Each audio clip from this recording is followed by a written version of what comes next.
Dad said it was stupid that people would name that kid Steven, and then he'd get called Steve with a PH. Okay.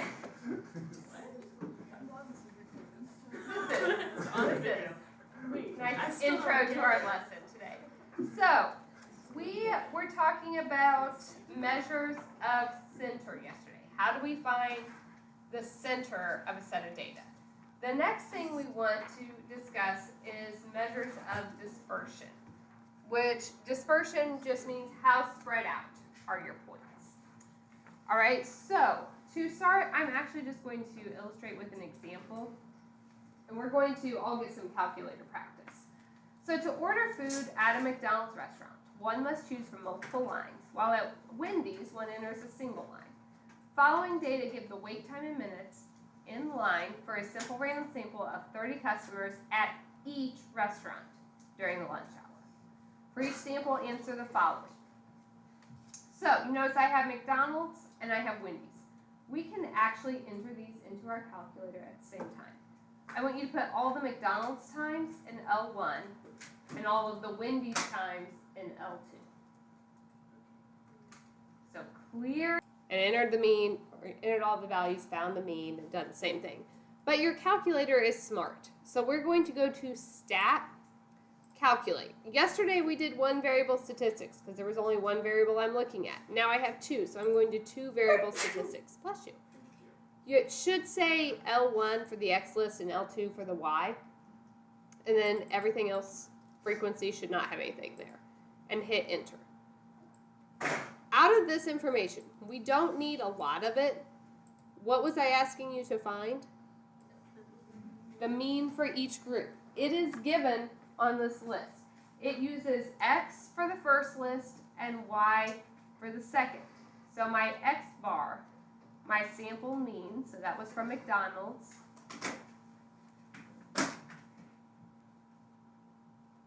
My mean was 1.389. For Wendy's, my mean is what?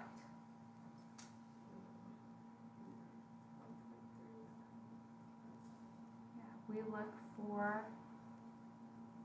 Y bar, so the mean of the Y's, 1.391. Now, if we had more than two, we would need to do one at a time, but it can do both means at once here. All right, so we found the means. Is there a big difference between them? No. According to these means, you're going to wait about the same amount of time at each. Okay, look at our histograms. I put them on here for you. We know we can get them on our graphing calculator. What do you notice from these histograms? Okay, they're both skewed right. Which one is more so? McDonald's is worse. Wendy's, that's a little bit off. But they're both skewed to the right. However, McDonald's, it looks like either you're going to get served immediately or you're going to wait a while. Wendy's, you're probably not going to get served the second you walk in, but most likely it's going to happen within the first minute that you're waiting there. Okay, so if all we look at is the mean, we think these two sets of data are the same. When I look at these histograms, do they look the same? No. So we need more information if we want to compare two sets. One thing we can find is the range. It's the difference between the highest value and the lowest value. Remember, you guys have your nice formula sheets now. Everything is on there. And so if you look under chapter 3, yesterday we did the sample and population mean, and it tells you range is just your highest minus the lowest. So it's given on your formula sheet. You don't have to memorize this stuff. You have it.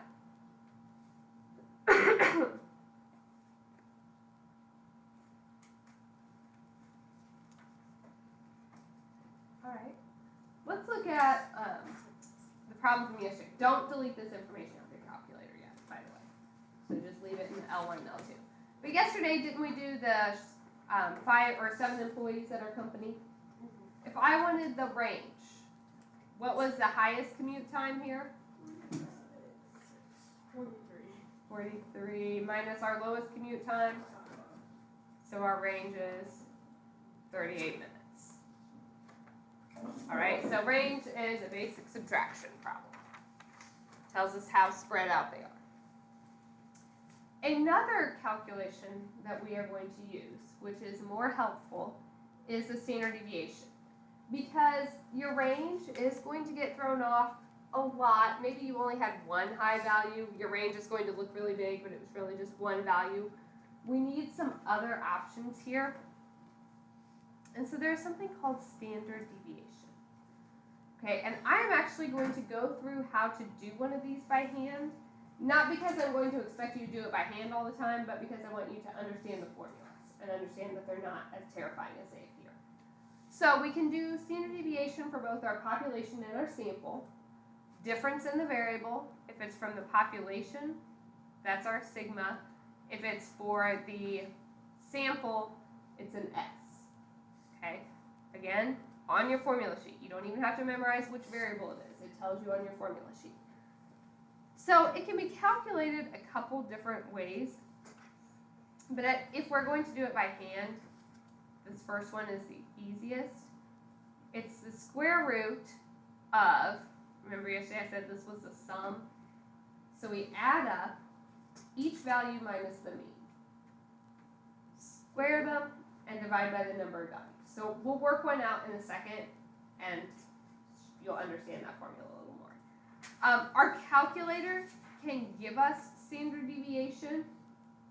So I want to jump to example 5 because it's the one involving our data points that we already have. And I want to compare our standard deviation for the two. So go back into your two variable statistics if you don't have it anymore. Do we have samples or populations? These were samples. So a sample standard deviation is S.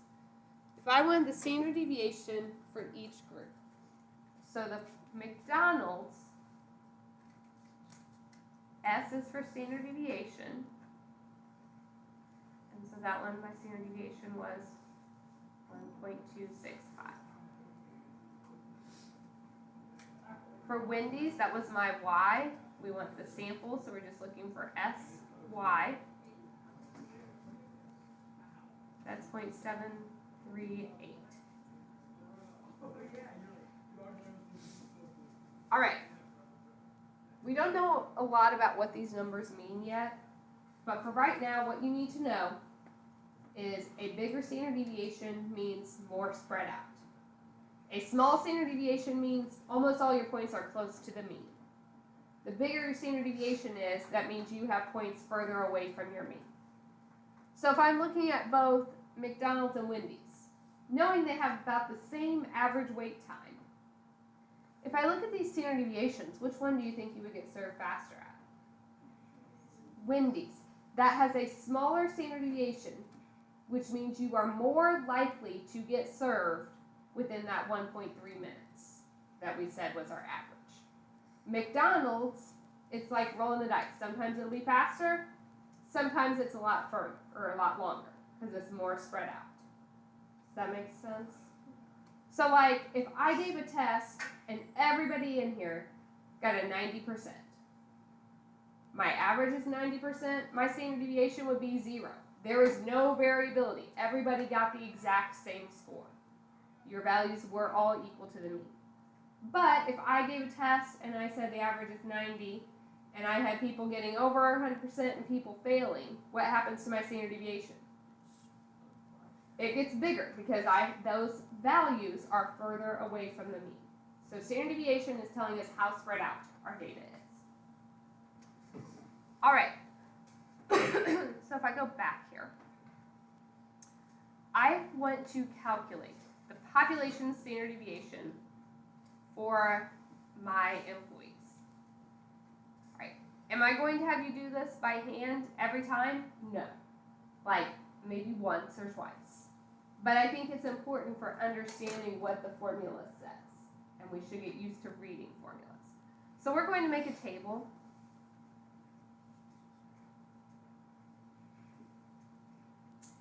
The first column, I'm going to put my x's. Those are just our times. So 23.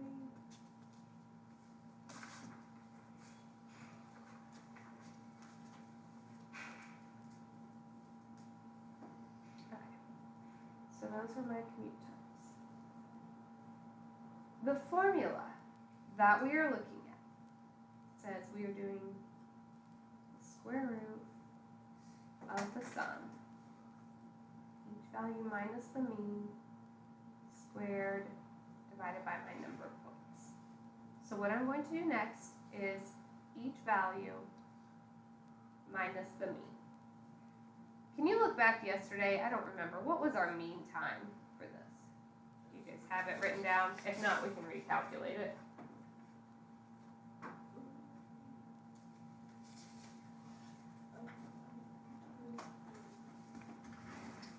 Everybody should have it in your notes packet from yesterday. 24. No, that's minutes. I don't. Yeah. So our mean, we added them all up. Why don't you just recalculate it then if you guys can't find it? I didn't get it. You add them up and divide by what? 7. And what do you get when you do that? We did this one yesterday, but.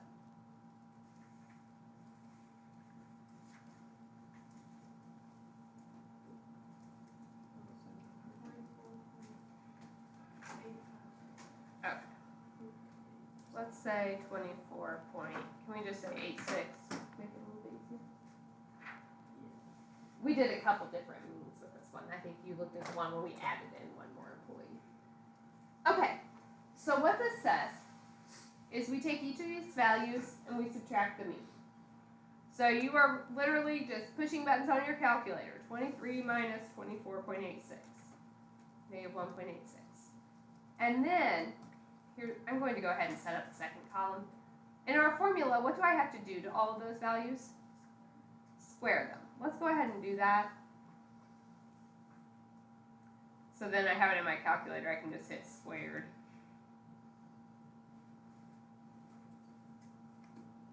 Get 3.4596.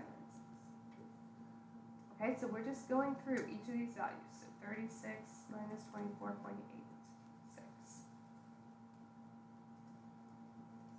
11.14. Square it.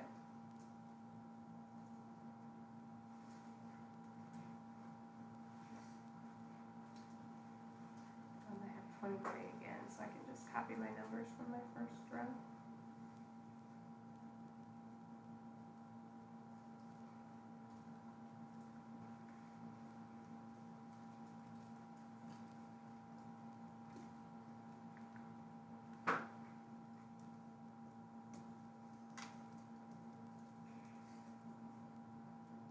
Does everyone know how I am getting my numbers?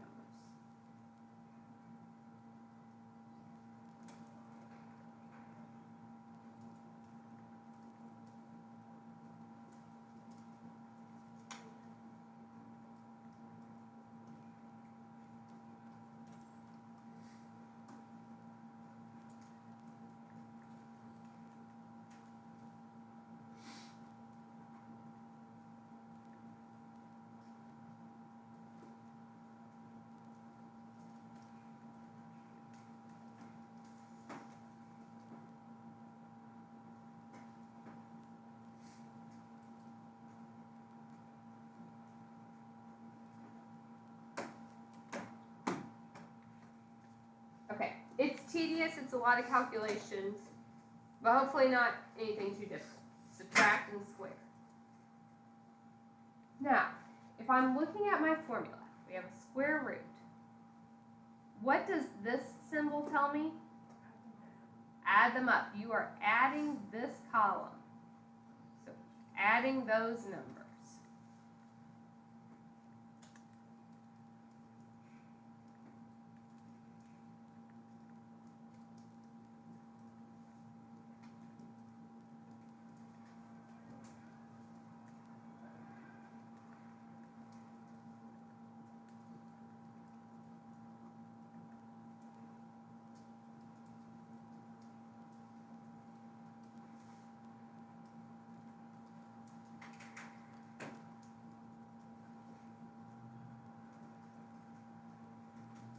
do you think in the formula we had to square it before we added them? Why couldn't we have just added the x minus the mean?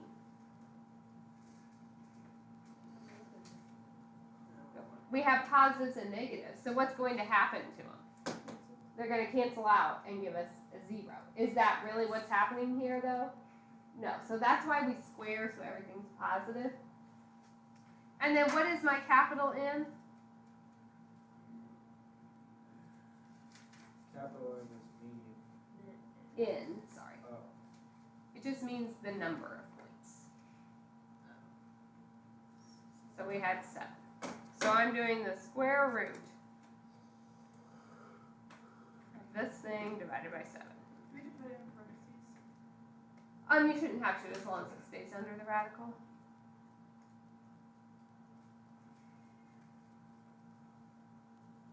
I found it down for Yeah, it doesn't hurt. Okay, so we get 11.3569.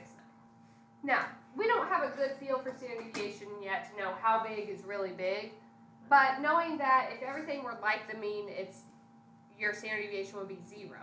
Is 11 a pretty big standard deviation? Yeah, look at my points. Were they pretty spread out to begin with? Yes, we had everything from 5 to 43. So right now we don't know a whole lot about it, but bigger just means more spread out. Okay, there's more variability among our points. For a sample, the formula changes just slightly. Notation-wise, it says you do each value minus x bar. What's x bar? The mean of the sample, just a different variable. The big difference is you divide by n minus 1 instead of n. That's why on your calculator you get different standard deviations. You have a sigma for the population and s for the sample. It has to do with what's called degrees of freedom. Basically, if you're looking at a sample, there's variability among the first n minus 1 values. The last one is set to get a specific mean. All you really need to know, if you're looking at these formulas, just follow the formula. Okay? Sample divides by n minus 1. Population divides by n. But you don't have to remember it. It's on your formula sheet. There just is a difference between the two. All right. So, here, I want you guys to try this. You can do it by hand if you really want to, but you could do it on your graphing calculator if you wanted. I want you to find the standard deviation if my sample was only these 3 people. So instead of doing all 7 employees, I'm looking at 3.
Yeah, I could do. How many decimals were there? 3 to 4 is my standard. I just round because it was easy. Yeah. All right. Could have done it either way. If you did it by hand, these were the x's. What do you have to calculate first? The mean. How do we find our mean? Not 7, 3, because we have 3 points. What is our mean here?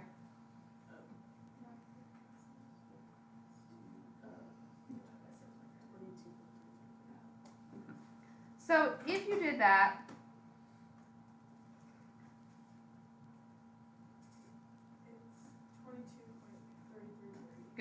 we'll go with 22.33. So then we subtract and square. So in general, when we are doing these, we are going to use the calculator. But I expect that if I put one on a test or quiz, you could fill in this table just to show me you understand where it's coming from.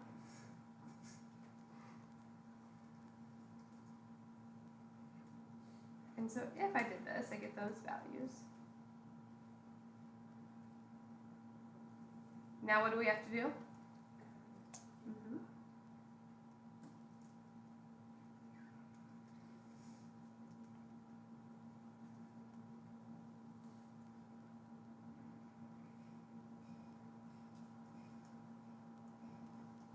Okay, and what do we divide by this time?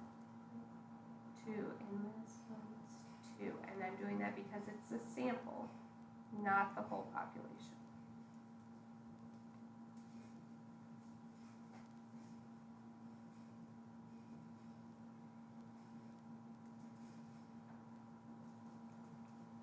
If you did it by hand and looked at your SX, is that the number you had? So, yes. Why do we only divide by 2? If it's a sample, the formula says you divide by the number minus 1. So we had 3 points minus 1. Now, if that had been my whole population, you would have divided by 3. Other questions? Did you have a question? Yeah, how do you use my calculator? Okay, you enter your values in L1. Oh, yeah.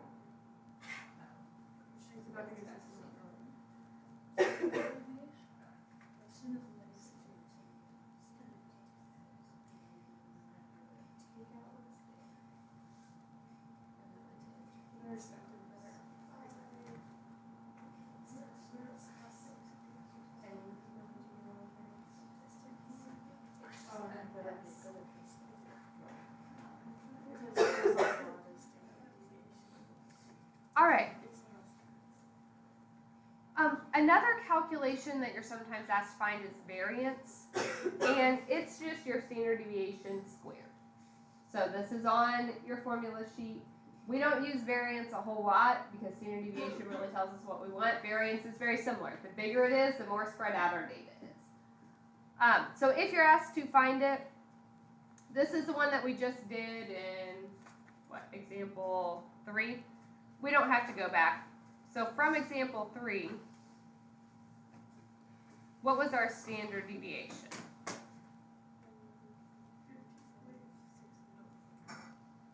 Sorry, the original 7 points, all 7 of them. So then to get variance, which is just standard deviation squared,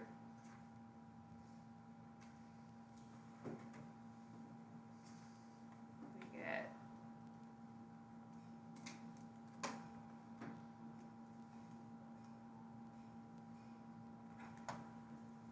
$128.979.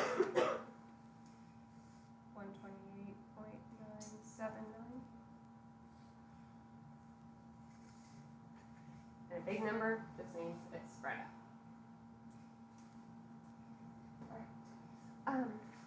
I'm going to stop here for today. We aren't done with this section yet. Actually, I'm covering 2 sections together, but we're not done. So if you had already looked at the board, you'll notice I'm giving you book problems, but they aren't due until Monday. So tomorrow I'm finishing the section, and then once I get done, you'll have time to work as well.